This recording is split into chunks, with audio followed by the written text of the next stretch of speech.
This episode, Martha Creek and I are going to talk about death and dying off as a core belief. Like, this job is killing me. This is a dead-end relationship. It's true. It's true. See?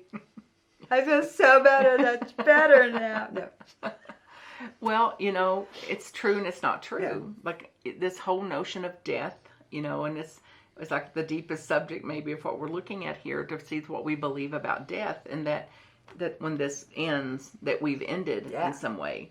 So then any single thing, the mind is in a relationship with it as I'm dying. So she didn't call me back. And that means that I have no value. I have no power. I'm not safe with her. I'm guilty. She owes it to me. I deserve to go. There's not enough friends or not enough parties. So all of our beliefs are tied up in this. And if we keep tracking that out, it's like nobody will like me. Nobody will call me. Nobody will include me. I'll die alone in a cardboard box under a bridge. After I ate a worm, because nobody will know. Yes. Everybody hates me. I'm going to eat a worm. So, and as much as we're kind of making light of it here, it's like we're living in response to everything that happens as though it's killing me. Yeah. That I'm actually dying from this. Instead of, I'm going to die on time, as appointed, no mistakes about it. After my third near-death experience, I was like, I'm invincible. God needs me. I mean, I got real into the ego about, I can't die. But at the same time, I'm still terrified that, well, what if I die? Yes. I'll miss you all. How am I going to miss anybody? I'll be dead. Yeah, well, relating to that's going to be similar to this, We give it meaning. And once again, the dying can be like the dying of the identity. If I'm not a teacher, who am I? If I lose a license for something, dying to my beliefs. Yes. If I'm not powerless, who am I? If I'm not guilty, who am I? Yes. If I've never been abandoned, who am I? Is it Carolyn Meese that does those workshops, or used to, where she would have everybody, because they were workshops for survivors, incest survivors or sexual abuse survivors or domestic violence survivors, and she would say, use 5 things to name who you are, to label you, but you can't say you're a survivor.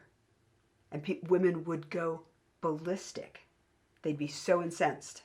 Yeah, they couldn't What identify. do you with mean? That. Yeah. I am a survivor. Yeah. Yeah.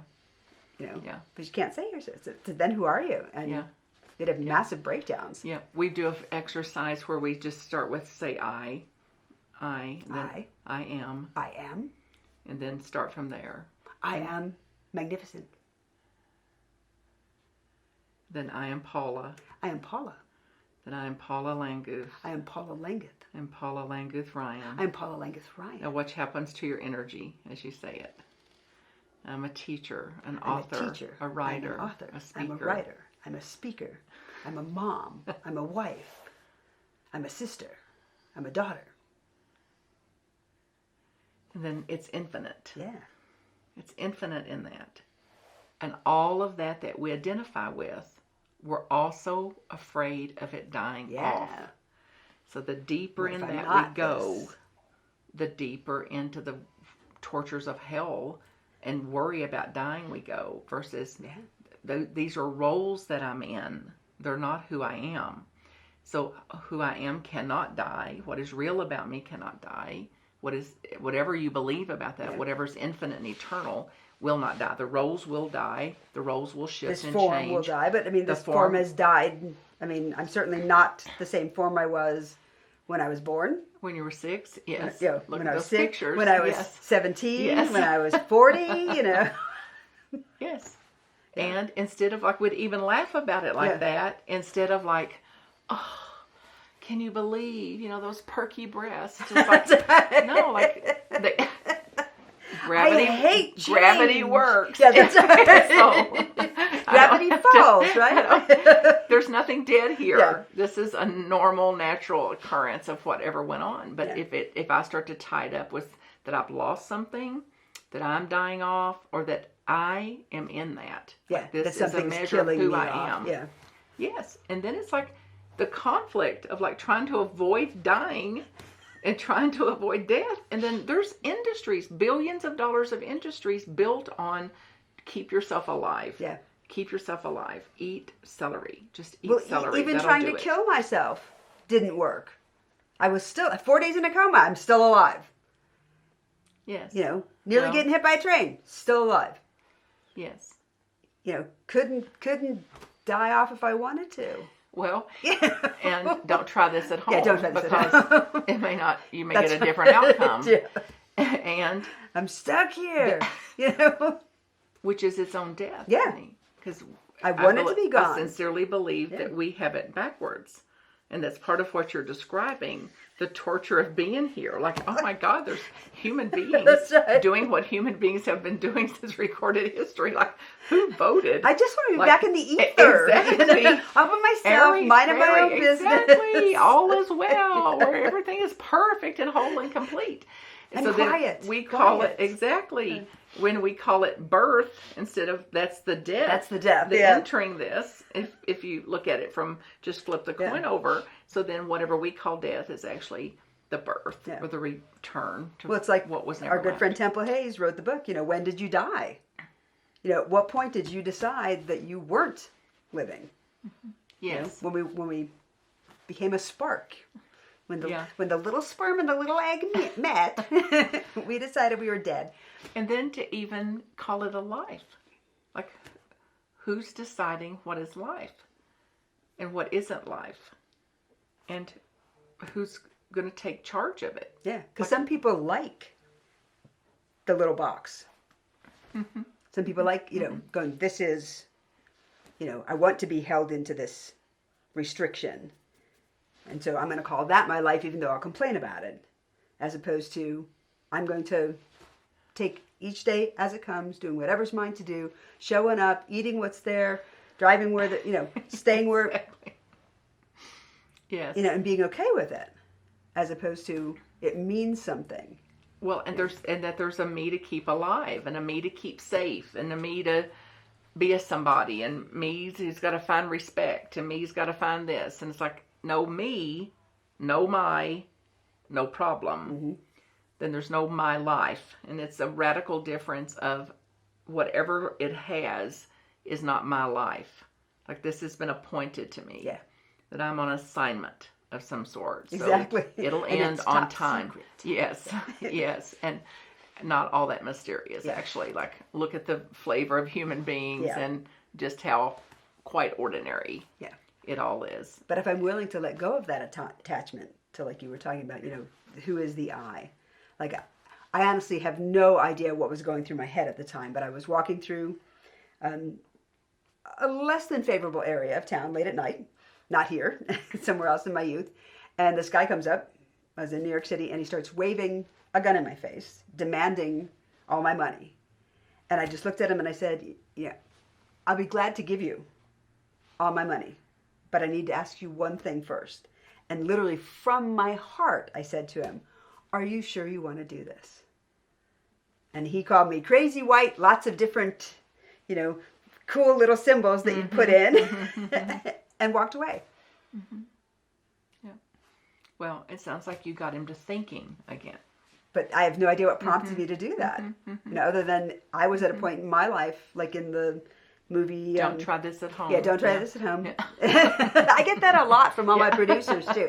Yeah, so what Paula really means is don't try this at home. But like in The Knight's Tale with Richard Gere, he's fencing the guys, and the guy was like, I want to learn how to do that. And he goes, well, the last piece is you can't care whether you live or die. You know, you can't have that attachment to this means something. Yeah. And I don't know where that came from in my world, you know, but. And we don't know. Yeah. That's the mystery of it. But that was. But that doesn't mean I'm appointed still not for it. scared sometimes of. Exactly. Oh my it could God. have gone the other way. We could be scared over something far less than that. You know, far less than that could frighten us. And in my experience, it's like sometimes when I least expect it, like things were just going along pretty hunky dory, and then I may start to have a meltdown, internal meltdown. Like, what is happening here? Like, what has prompted this, or what has triggered this? So, if we had no fear whatsoever of dying, of dying off, of how long it lasted, how it went, how the chapter ended, how the book closed. If it was a movie and a DVD that's already been burned, that we have the power and the possibility of watching the show, which is then more like even disassociation, like I'm going to watch Martha and how it goes with her, instead of it's mine and me and I've got to decide and I've got to control and it's got to be a certain way, versus it doesn't. And I wonder what's going to happen next. I want to live in the wonder. Well, there's a lot of power there and curiosity, which leaves us more objective and far less subjected to it. Far less panicked, far less fearful, less triggered. And we make and say, like don't do this to yourself. And I think death is really the biggest fear we have. I think it's true for some, but I think if we look at really what we're afraid of, it's like not having control. So, because people will say, I'll pick death over having to be disabled, or I'd pick death over having to be confined or dependent, to not be able to get up or move myself or feed myself or pick what's on the TV. Right. What kind of bacon I'm going to be served. That's right. That's far more frightening than death itself for some reason. Interesting. But the thing that I believe where the death is frightening is about these roles. Yeah. Like if I stop being who it is I think I am and stop relating to these roles that I've innocently heaped on, then I've got to answer the question eventually, who am I? What am I? Yeah, because one of the questions I tell people to ask themselves is, if you could kill off any part of yourself to liberate yourself in what you've created as a life, what piece of you would you kill off? So it's that same kind of thing. Which role am I willing to release to save the rest? And then which next one? So there's no more left. Yeah. Then. So hey, we could play strip beliefs or something. If anyone would like to join us for a game. Yeah. And what can you leave here at the altar? Yeah.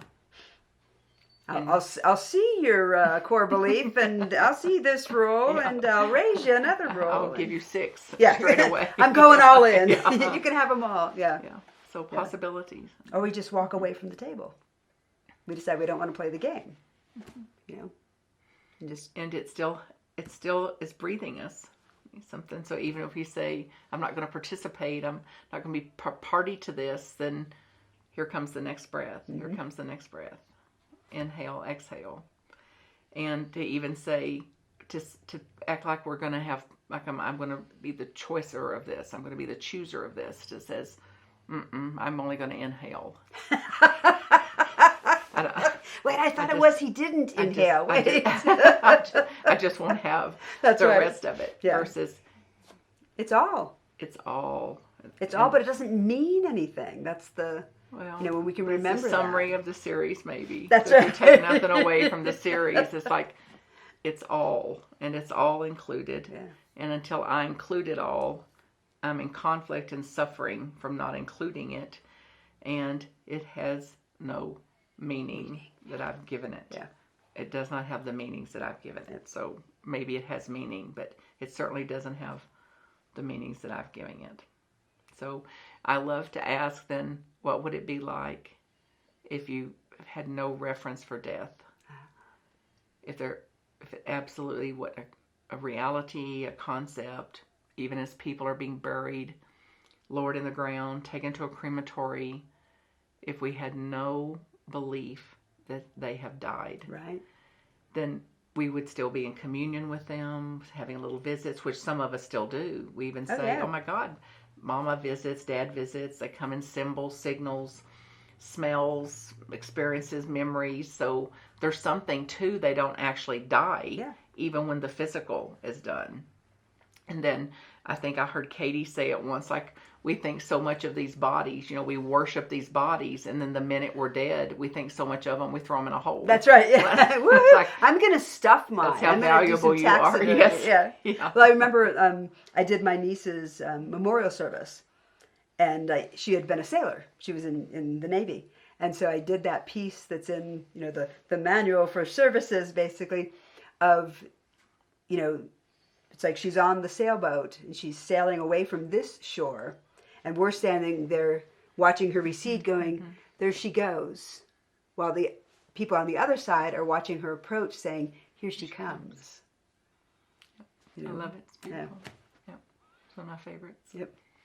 So if you'd like to work through whatever your issues are around death, dying, or all of the big picture of just learning to be one with it all, take a look at Martha Creek's work at marthacreek.com, my work at paulalangethryan.com, and we'll see what we can do together to help you have the peace and the joy and the wonder that you're craving in your life. Yeah, treat yourselves.